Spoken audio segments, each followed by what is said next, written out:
In today's video, I'll be showing you how to get Carnival Tycoon Mod menu, completely free, and it's working on both iOS and Android. As you can see on your screen, this will give you all the hacks in the game, as well as unlimited coins and spins for both iOS and Android. I have a bunch of options right here, such as build attractions, unlimited coins and spins, idle earning mechanics, secret agent dogs, and much more. First of all, you need to make sure that your Carnival Tycoon game is updated to the latest version. To check that, simply go to the App Store and see if there's any update available for the game.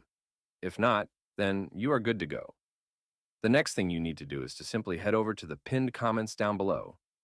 There, I explain exactly where you can get Carnival Tycoon Plus Plus.